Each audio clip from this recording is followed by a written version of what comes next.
My name is Marla McGuinness, and I will be your moderator for today's media availability. Joining us today are the Honourable John Lohr, Minister responsible for the Provincial Emergency Management Office, Halifax Regional Municipality Mayor Mike Savage, Erica Fleck with HRM's Emergency Management Office, and Dave Pickles, Chief Operating Officer with Nova Scotia Power. We're also joined virtually by Cape Breton Regional Municipality Mayor Amanda McDougall, Bob Robichaud, Warning Preparedness Meteorologist with Environment and Climate Change Canada, and Jason Mew with Nova Scotia's Emergency Management Office. Minister Lohr, Mayor Savage, and Mayor McDougall and Mr. Pickles will each offer some brief remarks before we take questions from the media. We'll start with Minister Lohr. Go ahead, Minister. Thank you, Marla. Good afternoon. I'm pleased to be joined here with a few of our key partners to provide a brief update on preparations underway across Nova Scotia in advance of Hurricane Fiona. I'd like to thank Mayor Savage and McDougall, as well as Nova Scotia Power's Chief Operating Officer Dave Pickles, for taking the time to join me today. I'd also like to thank Bob Robichaud with the Canadian Hurricane Centre, EMO Director of Incident Management Jason Mew, Erica Fleck with HRM, and Christina Lamy with CBRM for being here to help answer some technical questions. Fiona is projected to be a significant and historical weather event for Nova Scotia. In the past few years, Nova Scotians have done the work and prepared for several hurricanes and storms like Hurricane Teddy in 2020. Luckily, the impacts of those storms were minor. Fiona is different. All questions have been removed as to whether this storm will happen. We are now certain.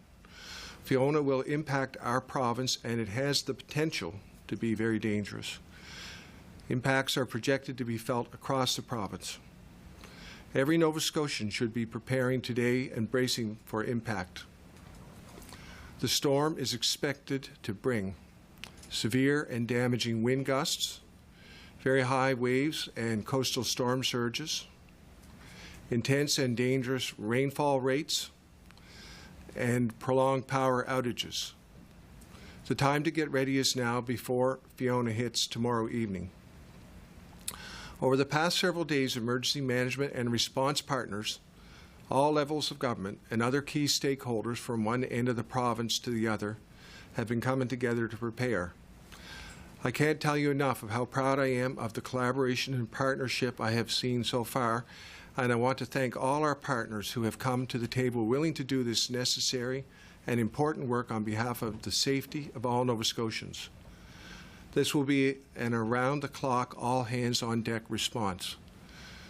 Many people who are lined up to prepare and respond to this storm have been and will be working long hours, many away from their families and loved ones. That is difficult, and I can't express enough the gratitude I have as Minister and as a fellow Nova Scotian. As we all prepare, you as Nova Scotians have a role to play. We need your help. To that note, I urge you to continue to monitor local weather forecasts for updates and to take necessary precautions to be ready before the storm hits. That includes securing outdoor items and trimming or removing damaged trees or limbs, having a 72-hour emergency kit ready, charging cell phones and devices, and ensuring you have a safe and secure place to stay. Stay home from the storm and keep away from areas in your home that could be hit with flying debris like doors and windows. Also, please remember to check in on your neighbors, especially the elderly and persons with disabilities or those who may live alone. We are committed to providing you with as much information as possible as we prepare and are ready to respond to whatever Fiona leaves behind in the days ahead. Please stay safe. I will now give the floor to Mayor Savage. Thank you very much, Minister Lohr. Good afternoon, everybody, to those who are here with us today and to those who are following online. While HRM's Emergency Management Office, our EMO, continues to work with its provincial counterparts and Environment Canada to monitor the progression of Hurricane Fiona, we are urging residents to take appropriate precautions for personal safety and property protection.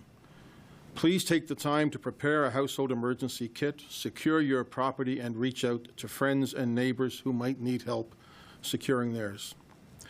Please put away things like lawn furniture and any other items that could become projectiles in the high wind conditions expected Friday and into Saturday. You can also help by clearing catch basins near your property to prevent blockages by leaves, to mitigate flooding risks, as long as it's safe for you to do so. This hurricane system poses a serious safety threat, and we do not want anybody deliberately putting themselves in harm's way.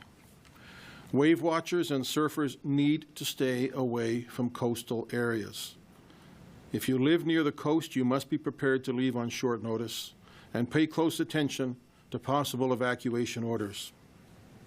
Throughout our entire Halifax region, you should be prepared for downed trees, extended power outages, and local flood conditions. Households should have a 3-day emergency supply of water and food, clothing, first aid supplies, batteries, flashlights, blankets. These should be in a bag or a container that's easy to transport in the event of an evacuation. And you can find tips to follow prior to, during, and after the hurricane at www.halifax.ca/hurricanes.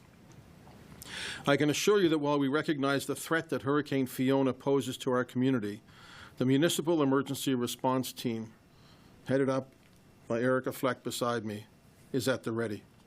We have plans in place to provide emergency shelter to unhoused people, working with the province and community service providers. The Dartmouth East Community Centre and Beacon House in Sackville will provide safe shelter and food. People who need this support will be transported to those sites. We're working with the province and service providers to share more information. As well, Halifax Ground Search and Rescue Team will be doing wellness checks during the hurricane for anybody who chooses not to leave a designated outdoor sheltering location or an encampment. The local emergency response group, which includes key personnel from fire and emergency, regional police, RCMP, Halifax Transit, Municipal Public Works, Halifax Water, along with representatives from EMO Nova Scotia, Public Safety Canada, the Nova Scotia Department of Community Services, Nova Scotia Power, EHS, and Red Cross are in close communication and are ready to respond. Across municipal, provincial, and federal emergency response lines, we have a strong collaborative working relationship with a great depth of experience. As I was walking here today from City Hall, crews were busy taking down our Grand Oasis stage in front of City Hall. And our staff have been working with local businesses and event organizers to request that they determine if they will be able to maintain their plans to safely hold events over the weekend. Comfort centers are being identified and will be prepared to open if needed once the storm has passed. Across the municipality, our staff are on standby. This includes having generators for critical infrastructure checked, construction sites secured, readying to have water reservoirs topped up, vehicles fueled, and tree crews available. We urge you to think about fire safety during power outages and to use battery-operated lights or oil lamps instead of anything with an open flame. Residents are also cautioned to follow the manufacturer's safe operation instructions when using generators. Please stay up to date as the storm advances, to be as prepared as possible for whatever it brings, and to do what you safely can to help others that might need your support. I encourage HRM residents to visit the halifax.ca website to sign up for Halifax Alert, HFX Alert, the municipality's mass notification system. Subscribers will receive urgent and non-urgent public alerts by phone, email, or text. Please continue to visit halifax.ca or follow HFX.gov on Twitter for all HRM storm-related updates, as well as the province's emergency resources. I want to say that in the time that I've been mayor, I have seen the dedication and the professionalism of all the folks involved in EMO. Here we have such a strong EMO system. The coordination among governments, agencies, and utilities is strong. And it should and it can provide citizens with some comfort in the case of a serious threat. But this is a serious threat, and everybody has to take it seriously. And while my concern has largely been speaking about the Halifax region, I have a concern for all the residents of Nova Scotia. Amanda, Her Worship, I should say, and I spoke yesterday about their preparations and ours from CBRM, and we wish everybody the very best. We're going to do this the Nova Scotian way. We're going to do the right things We're going to hunker down, we're going to be safe, and we're going to take care of everybody. I'm pleased that Erica Fleck is here with me and can answer questions if necessary. Thank you. Thank you. Before we go to questions, we're going to move now to Mayor Amanda McDougall up in Cape Breton, who's going to join us for some remarks as well. Go ahead, Mayor McDougall. Thank you kindly. So just to reiterate some of the sentiments and comments of my colleagues, first of all, thank you to Minister Lohr for the ongoing and open communication through your office. It has been imperative to our preparation. In that spirit, this is what we're doing right now, folks. We are in the phase of preparation. We want to make sure that all of our residents have as much information as possible. So you will see from the Cape Breton Regional Municipality social media, on the radio, we are sharing every single piece of resource and contact information that is going to help you throughout this event. Like Mayor Mike Savage said before me, we are not waiting for this. We know that this is coming. Right now, Cape Breton as an island is in the direct impact zone. We have been through these types of events before, but my fear is not to this extent. The impacts are going to be large and they're going to be real and immediate. Right now, we are helping folks understand what they need to do to keep their own property safe. Our departments are working round the clock to make sure infrastructure is prepared as much as possible, working municipal and provincial and federal departments together to ensure that our residents are safe. We're also working with our community stakeholders, making sure that those that are unhoused have options for safe shelter. Right now, our community homeless shelter does have space. They also have an extreme weather center that will be opened and engaged as well. I cannot say enough about the Red Cross and Salvation Army and their quick and immediate response to working with the Ally Center to make sure we have additional space for folks who need shelter immediately. As we're talking right now, I must say we do have our CBRM emergency management team meeting right now. They are discussing the potential and logistics around a pre-storm shelter that we're going to open up for the CBRM. This has been in conversations because we know the impact and the direct line of impact that is headed our way. We need to make sure that there's going to be a center for people to go to prior to the storm, because we know that there are different types of housing that are not going to be able to withstand the winds, the flooding, the way that other buildings may. We don't have the details on that yet. We'll be sharing that as soon as possible. Like I said, that team is meeting right now as we're engaged in this video. Again, our comfort center plan is all ready to go and initiate. The reason that we don't put out those comfort center locations, times, and what have you before the storm is that we don't want people out traveling throughout the weather event. And I think this is extremely, extremely important. Mayor Mike Savage was just talking about wave watchers.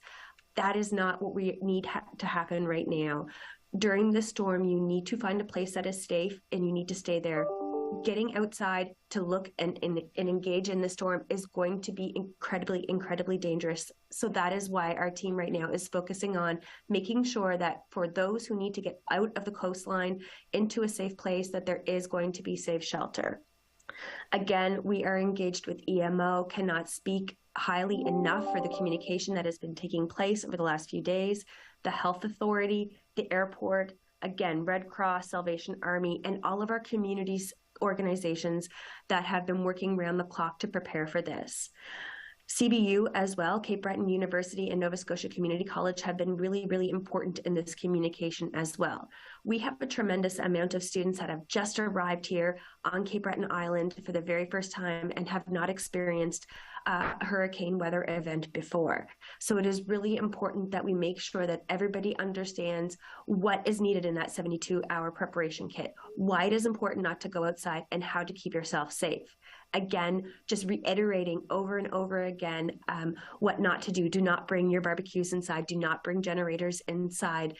We are making sure that we get that information out as constant as possible. I won't keep going because I feel like I'm going to continue saying the things that my wonderful colleagues said ahead of me, but I do want to say this. My phone has not stopped It has not stopped ringing because of our colleagues across the province. Political colors do not matter in these types of events. Every single community leader is stepping up right now. They are there for each other. But first and foremost, we are all working together to make sure the residents that we serve are taken care of and have the information that they need.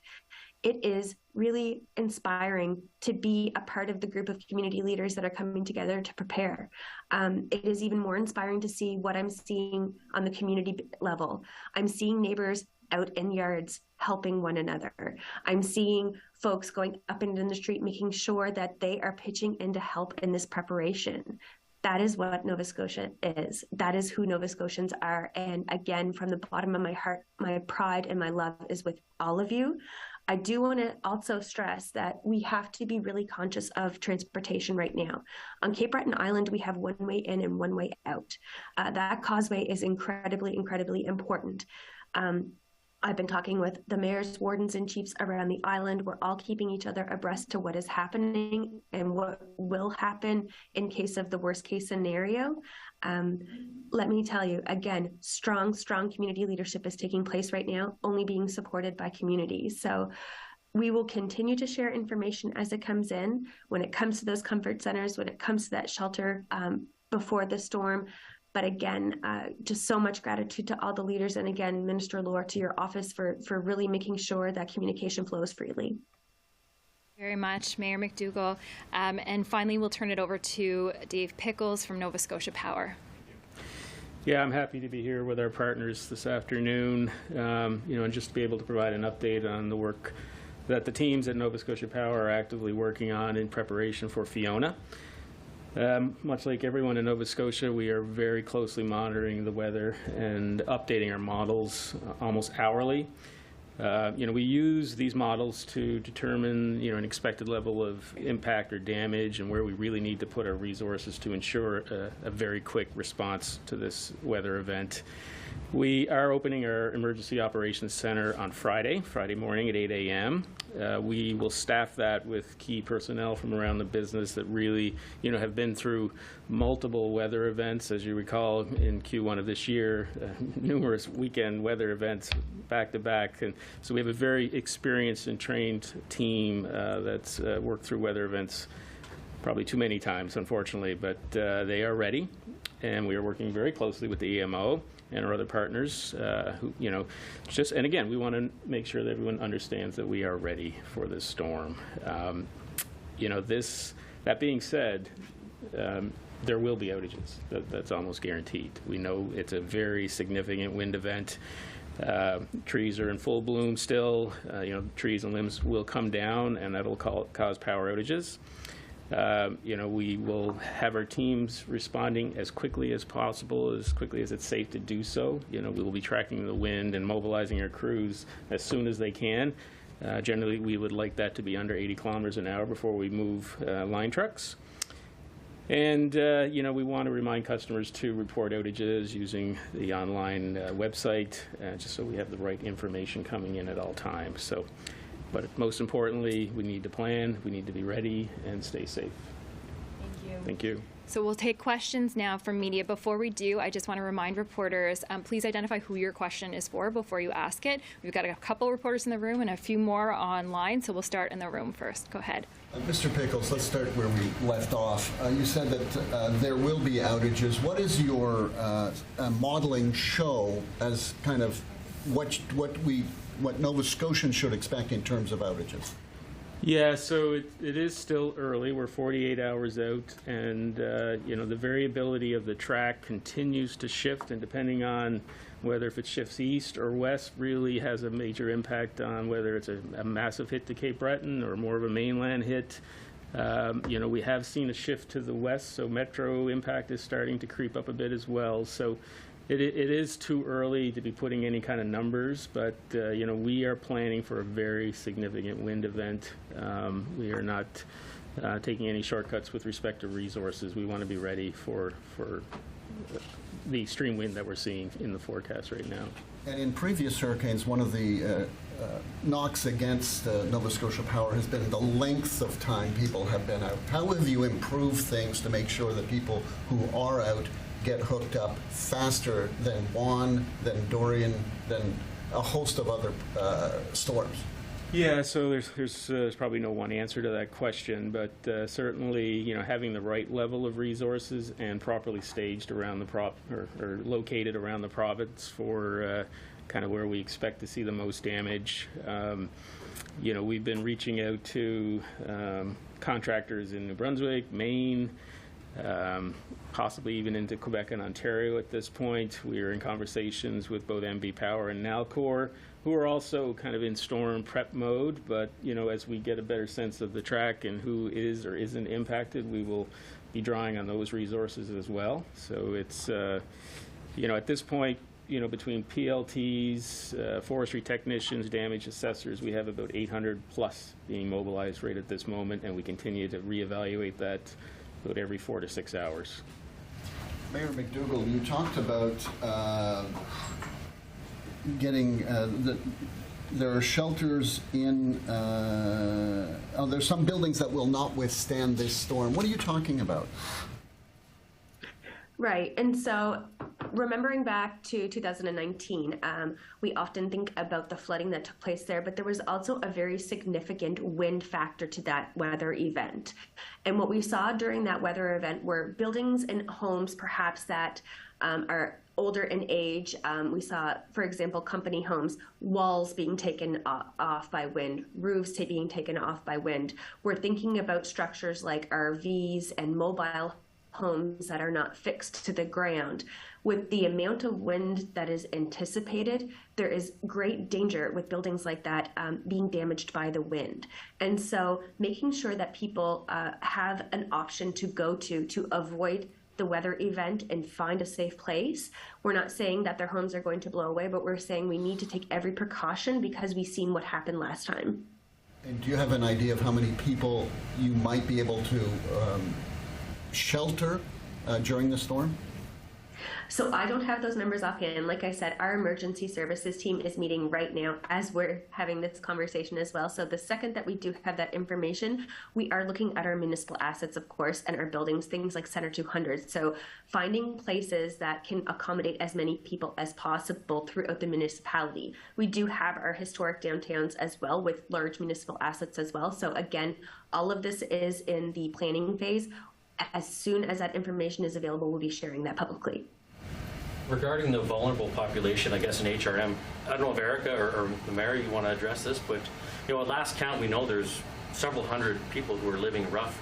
How are they being accommodated or taken care of, I should say, ahead of Fiona? So we did this last year during winter storms. We moved people from Mar Park, for example, over to the Grey Arena, and brought them back afterwards and did as much as we could to protect their property. And that's what we'll do this time. So we will move people. We will transport people who want to be. Not everybody wants to be, and we will try to encourage people to take shelter to these two locations. These are people who are homeless, and we will transport them there. We'll provide food, obviously shelter. I want to thank some of the service providers who are helping us with this, as well as Beacon House in Sackville and Man Up 902, who will be manning the station in Dartmouth East. And so we'll move people there. We'll take care of them while they're there, and we'll make sure that they get back. And so, started already? The movement of people, or will that happen maybe? That'll start tomorrow, I expect. Erica? Yeah, as of 4 o'clock tomorrow, we'll be moving people over to the two locations. Yes. Sorry for Mr. Pickles.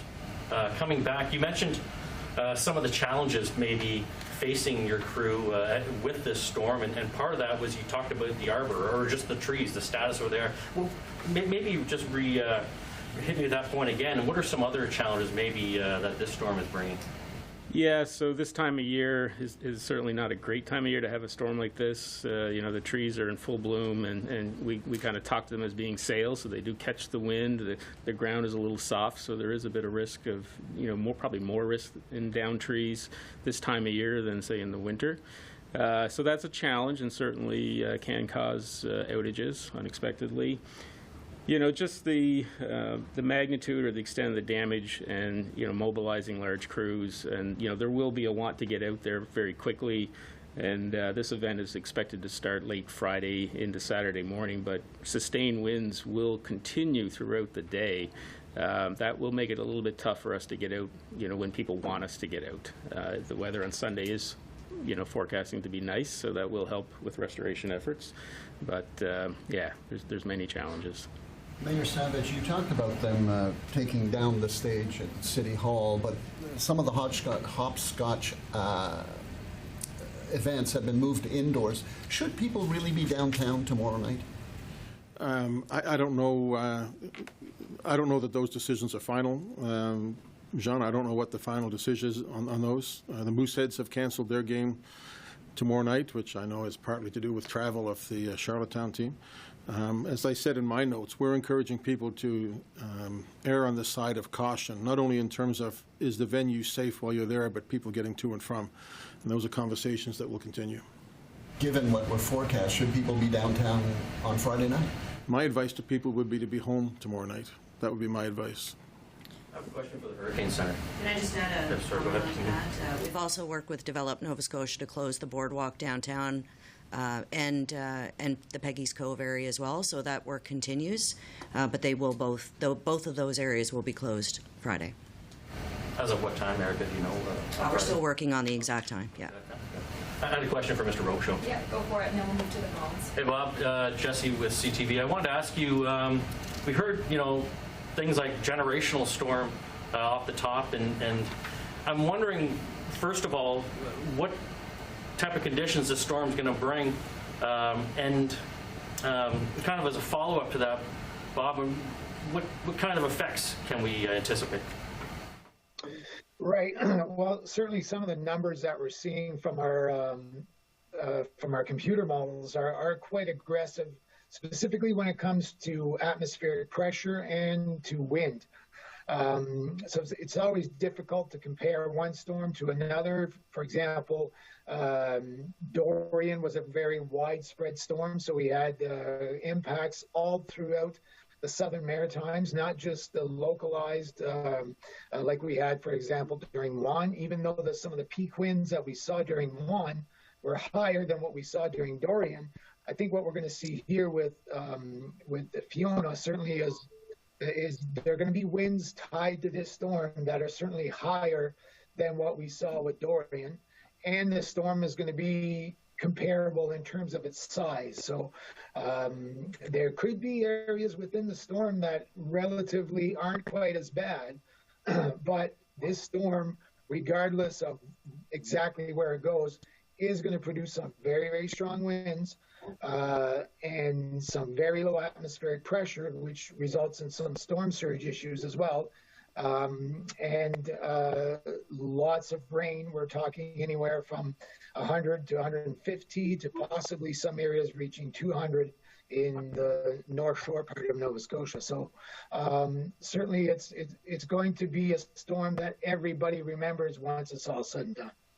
Okay, we are going to move to the phone line for questions. We're going to start with Mike Tutton with the Canadian Press. Mike, do you have a question? Yes, I do. Can you hear me? Can you hear me okay? Yep, go ahead. Question again for Bob Robichaud. It's being called landmark storm, most intense ever in BC. The broadcaster using most intense ever to hit Canada. What would you? How would you? What kind of adjective would you be using for this? I mean, one of the words that I've been using is historic. Again, once this is all said and done, people are definitely going to remember Fiona for a very long time. In terms of the most intense, it depends on what we define as most intense. If we're talking about the lowest pressure that we've seen here in Atlantic Canada was around 940 millibars. That's a measure of pressure. If you look at, if you have a home barometer, that would be off the lower end of the scale of your home barometer, 940. And some of our models are actually indicating they could be somewhere in the 930s. So in that respect, it would be kind of an all-time low pressure for the area.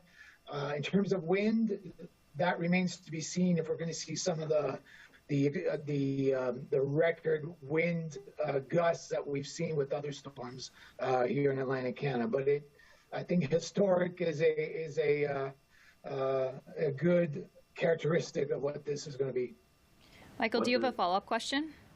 Yes, thank you. I just one quick for Bob, and then to someone else. What does an all-time historic low pressure mean on the ground? What does that look like on the ground? Well, it just means very low pressure in terms of the storm surge. It means that there is water that rises up in towards the center of the storm, causing a rise in water level when the storm makes landfall. And I have one question. I'm not sure if it's for Mayor Savage or for Minister Lohr, but in the last storm we had, a crane came down. What's in place to prevent that this time? So the cranes are governed by the Department of Labor. The city's involved in terms of things like dangerous and unsightly premises. We've been encouraging construction sites, making sure that people are aware that everything, not just cranes, but building materials need to be secured. And the Department of Labor will be the governing body on that. I don't know if Minister Lohr or Eric want to speak to it further. No, I'll just speak just to reiterate that would be obviously Department of Labor, but I'm certain that crane owners are well aware of the consequences and risks and how to secure their cranes, and have a huge interest in doing so. So we would expect them to be taking all precautions. Michael, if you want to follow up with me afterwards, I can put you in touch with the Department of Labor on that. Next, we'll go to Alicia Drost with Global. Go ahead, Alicia. Thank you. Alicia, we can't hear you in the room. Can you hear me? Okay. Try. I think you're better. Try it out. Yes. So I believe this is for Erica, but if anyone else is well, I'm just wondering what lessons we learned from both Juan and Dorian when it comes to preparedness. What lessons were learned from Juan and Dorian? Okay, great question. So we continue to evolve, and we do, after any event, regardless of the size, we do what's called an after-action review. And we take both the good and the bad, and then we improve from there. So minor things like credit card increases for staff. Normally we have $1,000 amounts, so anybody that has to make emergency purchases, fuel levels, further generators, and it just goes across the board. But with that comes training. So we did training with Mayor and Council to go over legislative responsibilities and our bylaws. Halifax has had a huge turnaround in executive directors and staff, so we just completed training on September the 6th, additional training. So we've been training all year, and that was one of the biggest gaps that we found from both Juan and then Dorian. We got a lot better, and we did a lot of things right, but we always miss things because it's always a guessing game. So we just continue to improve and evolve as we go through. Alicia, do you have a follow-up question? Yeah, and what would be your biggest message just for Nova Scotians on what they need to do to prepare? The biggest thing is be prepared to stay in your homes and be there safely. But again, as Mayor McDougall mentioned, there are a lot of older homes, trailers, elderly citizens that may not be able to evacuate safely on short notice. So that's why we're opening up 4 emergency evacuation centers ahead of time as of Friday evening. So for those, we urge those people to self-evacuate if they need to.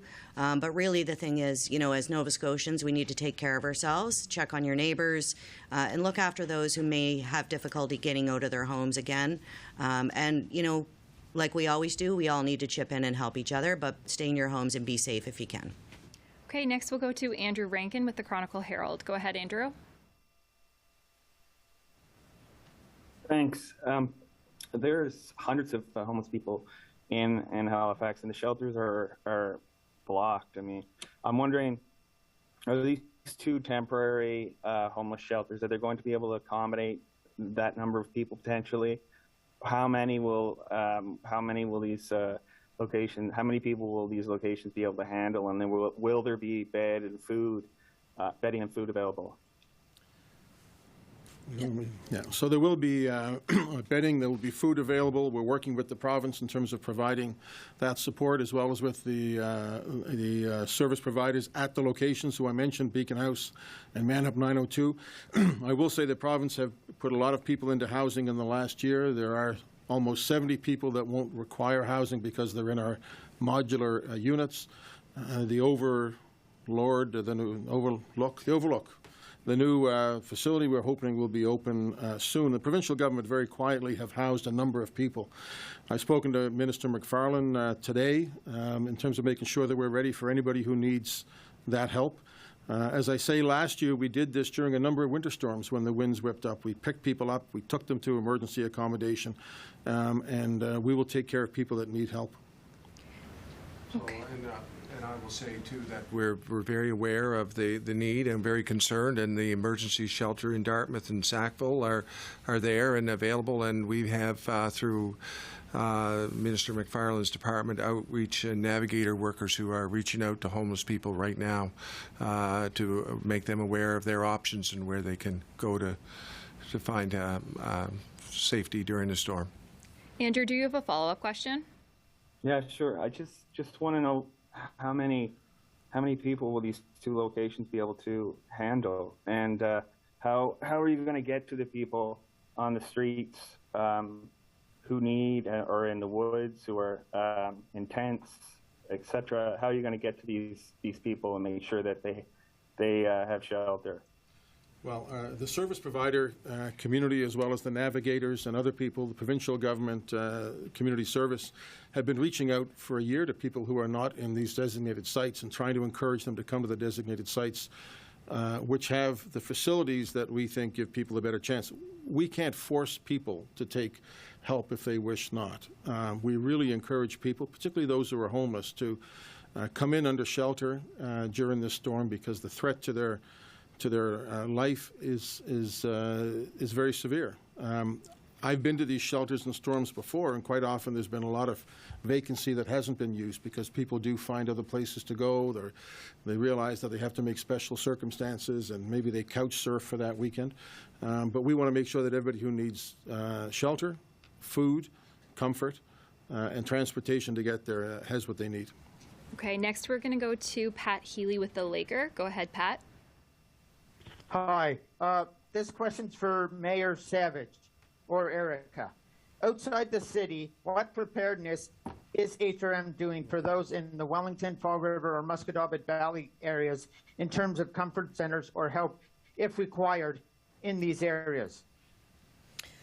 So those particular areas, of course, when we lose power, which we know we will, we're pretty confident that we will, they lose their water. So that's one of the biggest things. So we would urge those residents to have a safe, potable water supply for drinking for both any of people in the houses and their pets. So that's number one. Number two is that we do have one of our emergency shelters that will be open as of Friday evening. Will be in the Musquodoboit Harbour Community Center. So that will be open Friday night at 8 o'clock. As well as 3 other centers. So we urge people, again, if they will require help self-evacuating, to get there early if they don't feel that they can be safe in their homes. And again, we have 4 centers that will be open throughout HRM. Particular to that area for comfort centers, we will not announce comfort centers until Saturday when it is safe to do so and we can assess where they are needed the most, so that we don't want people traveling where it is not safe to do so. Pat, do you have a follow-up question? Yes, I do. Mayor Savage and Mayor McDougall maybe as well. We've had these storms and hurricanes before, but I don't recall the tone being as serious as in these past 2 pressers. What is your hope Nova Scotians take away from your tone about the seriousness of this hurricane? Well, do you want to go first, Your Worship? Go ahead, Mayor. Well, I think the tone was set by the minister right off the bat. There is no question now. We've been spending a few days saying, well, we'll see where this cone of, uncertainty is going and where the center of the storm is. This storm is going to hit us, folks. It's going to hit us in the face. And so we have to be ready. And as Erica said, we want people to be secure in their homes. That means having everything outside the home battened down. That means having the food that they need. That means having an evacuation kit in case they have to leave. It means being prepared for power outages. Regardless of the best efforts of Nova Scotia Power or any utility in a storm like this, there will be outages, and so you have to be prepared to survive those outages. I'll say one other thing, and this comes to a circumstance that Councillor Mancini and I had after Hurricane Dorian.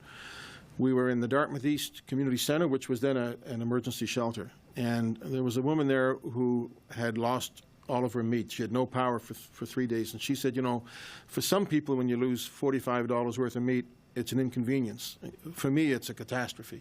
So take care of people that need help. There's a lot of people out there that are worse off than you might think you will be. So take care of your neighbors, but be ready.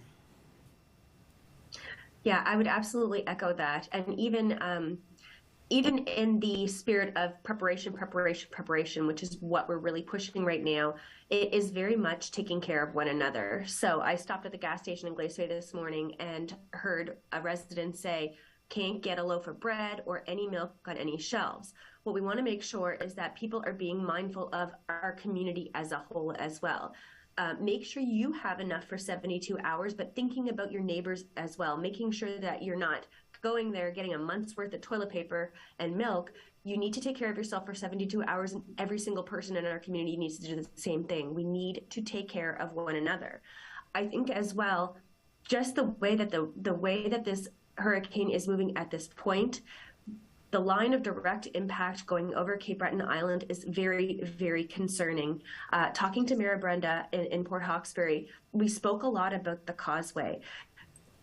People need to get on and off the island, and I'll say this full disclosure. I'm actually coming to you right now from New Glasgow. I'm in MP Sean Fraser's office because I'm on the way to the IWK with my child for a healthcare procedure tomorrow morning. I need to get back on the island. That point of entry on the island is so imperative. So we know how important it is that our Department of Public Works, all of our municipal employees, police, everybody is paying attention to transportation right now too, and healthcare as well. So it's really preparation and taking care of one another and just checking in, make sure everybody is okay. Can I just say one thing too, because I may have misled people. Beacon House are providing the service for one of these shelters. That's not the location. The location is the Elizabeth Seton building. So just in case anybody needs that information. Thank you, Mayor. Thank you. Next, we'll go to Chloe Logan with Canada's National Observer. Go ahead, Chloe. Oh, hi. Actually, sorry, I didn't sign up for a question. I'm all good, but thank you. Okay, great. Thank you. Do we have one more question in the room? Go ahead. I just wondered, to pick up on Mayor McDougall's point, Mr. Lohr, what is the government doing to safeguard the causeway or to be able to move in and clear that causeway if it gets damaged in any way?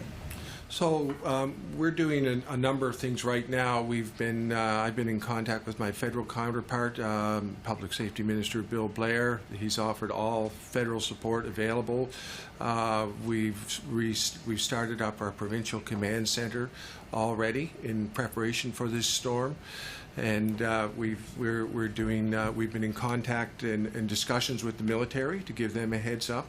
We're looking at preparing for, if need be, after the storm, an application for federal disaster financial assistance, if that's necessary, which it could well be. It would likely be. And so we're prepping in every way possible right now for the storm. And I know Department of Public Works is very aware of transportation, the importance of our transportation networks, and we will do whatever we have to do to make things better after the storm in terms of the transportation. And just a short snapper, because I don't think either of you answered the question about how many people will you be able to house in HRM in those centers? Like, do you have a number, dozens? Yeah, the location in Sackville will house, I believe, 15 people. The one in Dartmouth East can accommodate 60 people. Okay, that's all the time we have. Thank you very much to all of our participants for joining today. Thank you to the reporters for your questions and the public for tuning in. Stay safe, everyone.